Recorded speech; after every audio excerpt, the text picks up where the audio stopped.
5 باتوں کا جواب، 5 سوال ہر کسی کے ساتھ ہونے، ہر کسی نے وہ جواب دینے ہی دینے، اس کے بغیر ہم ہل نہیں سکیں گے۔ اللہ کے سامنے تن تنا 1 to 1 ہم حاضر ہیں، وائوا ہو رہا ہے، اس وائوا کے اندر 5 باتیں، 5 باتوں کا جواب۔ عمر کس حال میں گزار کے آئے، ایمان کی حالت میں کہ کفر کی حالت میں؟ کس حال میں عمر گزار کے آئے، کس پر ایمان تھا؟ پھر اگر اللہ پر ایمان تھا، انسان کہے گا اللہ تجھ پر ایمان لایا تھا، تجھ پر یقین رکھتا تھا، آخرت پر یقین رکھتا تھا، اللہ ایمان کی حالت میں۔ پھر اللہ سبحانہ تعالیٰ فرمائے کہ جوانی کن کاموں میں گزاری، جوانی کن کاموں میں گزار کر آئے، کیسے گزار کر آئے؟ آج جوانوں کا حال دیکھ لیجئے، ہماری یوتھ کا حال دیکھ لیجئے، فون میں لگی ہوئی ہے، موبائل، ٹک ٹاکنگ سے ہی نہیں نکلتی، جو جتنا لچا اتنا ہی اچا۔ وہ ہر کسی نے یوٹیوب پہ اپنے چینلز بنائے ہوئے ہیں، وہ اپنے فیس بکنگ ہو رہی ہے، وہ اپنے پیجز بنائے ہوئے ہیں، وہ نہ دین کا پتہ نہ دنیا کا پتہ، پیسے کمانے کی لت ہے، کوئی کنٹینٹ نہیں ہے، کوئی سکھانے کا معاملہ نہیں ہے کہ کوئی اچھی بات کر دے، سب سے زیادہ فضولیات، اور ہم بھی وہی فضولیات دیکھتے ہیں۔ لوگ بناتے ہی اس لیے کہ لوگ دیکھتے ہی وہ چیزیں، اچھی چیز بنا لے اس پہ کچھ آتے ہی نہیں۔ ہمارے لیکچرز کو دیکھ لیجئے، چند لیکچرز آئیں گے، بس وہی اتنے ہی لوگوں نے سننے ہیں، کوئی نہیں اچھی بات سننے کے لیے کسی کے لیے تیار ہوتا۔ لیکن یہ یوٹیوب والے جو پیسہ بھر کے دیے جا رہے ہیں، اور وہ ٹک ٹاکنگ ہوئی جا رہی ہے، وہ گاؤں والے لوگ بھی وہ کام کر رہے ہیں، وہ میاں بیوی اپنے بیڈ روم کی باتیں تک شیئر کر رہے ہیں، وہ پریگنینسیز شیئر ہو رہی ہیں، وہ کیا کیا چیزیں، بچے پیسے پیدا ہو رہے ہیں، او ٹی میں کیا ہو رہا ہے، کیا مطلب کتنا گند ہے، اور اس پہ ان کی لائکس آ رہے ہیں، ان کی فالوئنگ بڑھی ہوئی ہے، ان کے سبسکرائبر زیادہ ہے، مال آ رہا ہے۔ ان پہ ہم زوم رکھتے ہیں کہ نہیں رکھتے؟ جوانی کن کاموں میں گزار کے آئے؟ آپ کے سامنے ثنا یوسف، جو آج سب کو پتہ ہے اس کا معاملہ، کتنی ینگ بچی کن کاموں میں لگ گئی، کن کاموں میں جوانی گزار کے آگے؟ اللہ نے پوچھنا ہے میرے آپ سے، سب سے اللہ کو جوانی کی عبادت سب سے زیادہ پسند ہے۔ اللہ ہمارے بچوں کو بھی جوانی میں اپنا بنا لے، اللہ جوانی ضائع ہونے سے ان کی بچا لے، اللہ ہمارے بچوں کی نگاہوں کی، شرمگاہوں کی، ان کو حفاظت کرنے کی توفیق عطا فرما۔ یہ جوانی کی عبادت ہی اللہ کو پسند ہے۔ ہم سب نے بھی اللہ تعالیٰ کو کہنا ہے، بتانا ہے اللہ جوانی کیسے گزار کر آئے، اور جس نے جوانی اللہ کی بن کے گزار دی، اللہ پھر اس کو اس منصب پر بٹھائے گا۔ حضرت یوسف علیہ السلام کا واقعہ آپ کو بتایا تھا میں نے، حضرت ابراہیم علیہ السلام کا واقعہ بتایا تھا، بچپن سے جو اسی حضرت علی کو کیوں بولا علم کا دروازہ، وہ بچپن سے یہاں پر پہنچے۔ حضرت عائشہ کو دیکھ لیجئے، بچپن سے ہی نبی صلی اللہ علیہ وسلم کی سرکردگی میں کس لیول پہ پہنچی، فقیہ الامت بنی، ہوئی نا کہ نہیں؟ کوئی عورت مفتی نہیں سوائے حضرت عائشہ کے۔ جو جوانی اپنے ان کاموں میں لگاتے ہیں، پھر اللہ بھی ان سے بڑے بڑے کام لیتا ہے۔ اللہ ہماری اولادوں کو دین کا علمبردار بنائے۔ جوانی کن کاموں میں بسر کر، پھر مال کیسے کمایا، مال کیسے کمایا تھا بھائی؟ یہ جو مال تمہیں دیا تھا، حرام طریقے سے کمایا تھا کہ حلال طریقے سے کمایا تھا؟ اور جو کمایا تھا پھر اس کو خرچ کیسے کیا؟ آج میں اور آپ تو کہیں گے ہم تو مال کماتے ہی نہیں، ہم تو جی ہاؤس وائف سے، ہم تو گھر میں بیٹھتی ہیں، ہم نے کہاں سے مال کمانا ہے؟ تو ہم کہاں سے مال کماتے ہیں؟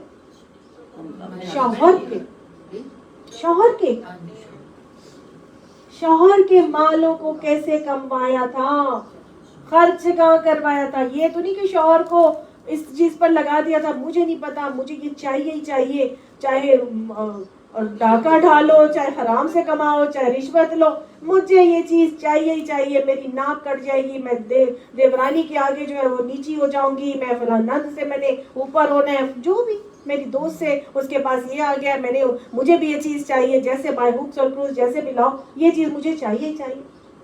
اور پھر مال خرچ کہاں کیا؟ اللہ نے یہ بھی پوچھنا ہے۔ خرچ کرنے کے معاملے میں تو میں اور آپ زیادہ جواب دے لگتے ہیں، کہ ماں میاں کما کے لا رہے ہیں اور ہم آن لائن شاپنگ کر کے اجاڑ رہے ہیں. میاں کما کے لا رہے ہیں اور ہم مہنگی سے مہنگی چیزیں لے کر نہ ادھر دیکھ رہے نہ ادھر دیکھ رہے. اپنے دل کی تسکین کرنی ہے. مال خرچ کہاں کیا تھا اللہ نے پوچھنا ہے. یہ آنکھیں تمہیں دی تھی کہ ارد گرد نظر دوڑاؤ, ضرورت مند کہاں ہے ان کو جا کے ان کی ضرورتیں پوری کرو. یہ کان تمہیں دیے تھے ضرورت مند کی پکار کو سنو, جا کے اس مال کو اس کو دے کے آ جو تمہیں تمہاری ضرورت سے زیادہ دے دیا ہے. وہ تمہارا تو تھا ہی نہیں, وہ تو اس کو پہنچانا تھا. مال خرچ کہاں کیا؟ اور پھر جو علم تمہارے پاس تھا, 5واں سوال یہ ہے, علم جو تمہارے پاس آیا تھا اس پر عمل کہاں تک کیا؟ علم پر عمل کہاں تک کیا؟ اللہ سبحانہ تعالیٰ قرآن کا عالم بھی بنائے اور قرآن کا عامل بھی بنائے. اللہ ہر بات جو ہم اپنی زبان سے نکالیں, اللہ اس کو پہلے ہمارے علم میں ڈالنے کی ہمیں توفیق عطا کرنا. ہم ان لوگوں میں شامل نہ ہو جائیں جن کے لیے اللہ نے فرمایا لما تقولون ما لا تفعلون, تم وہ باتیں کیوں کہتے ہو جو تم کرتے نہیں. یاد رکھیے گا قرآن سے پتہ چلتا ہے کہ لوگ جنت والے جہنم کے اندر ایک شخص کو دیکھیں گے جو اپنی آنتیں گھسیٹ رہا ہوگا اور اس کو اس کے قیافے سے پہچان لیں گے, یعنی اس کی شکل سے پہچان کے اس کو کہیں گے کہ تم جو ہے وہ تم تو ہمیں اچھی باتیں بتایا کرتے تھے, تم جہنم میں کیسے آ گئے؟ تو آگے سے کیا کہے گا, میں تمہیں تو بتا دیتا تھا لیکن میں خود اس پر عمل نہیں کرتا. اللہم لا تجعلنا من, اللہ ہمیں ہر وہ بات جو ہم عمل کرتے ہوں وہی بات ہماری زبانوں سے نکالنے کی توفیق عطا فرما. اور اللہ سبحانہ تعالیٰ ہمارے لیے بہترین صدقہ جاریہ بنانے کی بھی ہمیں توفیق عطا فرما. اللہ جب ہم آپ سے ملیں تو اس حال میں ہو کہ آپ ہم سے راضی ہوں اور ہم اپنے انجام سے خوش ہوں.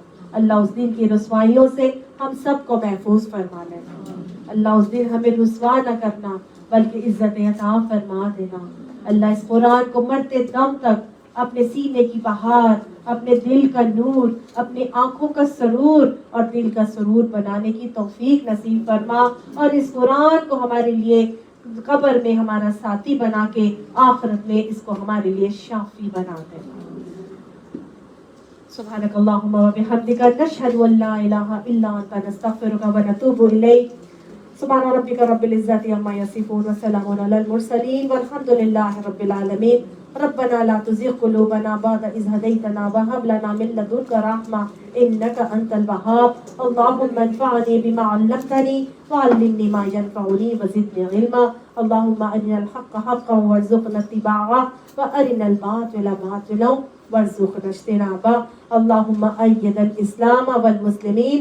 اللهم أعز الإسلام والمسلمين. اللهم اغفر لنا وللمؤمنين والمؤمنات والمسلمين والمسلمات وألف بين قلوبهم وأصلح ذات بينهم وانصرهم على عدوك وعدوهم. اللهم لعن الكفرة الذين يصدون عن سبيلك ويكذبون رسلك ويقاتلون أولياءك. اللهم خالف بين كلمتهم وزلزل أقدامهم ودمر ديارهم وشدد شمائلهم وأنزل بهم بأسك الذي لا تردوه عن القوم المجرمين. ربنا هب لنا من أزواجنا وذرياتنا قرة أعين واجعلنا للمتقين إماما. ربنا تقبل منا إنك أنت السميع العليم وتب علينا إنك أنت التواب الرحيم. وصلى الله تعالى على خير خلق محمد وآله وصحبه أجمعين برحمتك يا أرحم الراحمين. آمين ثم آمين.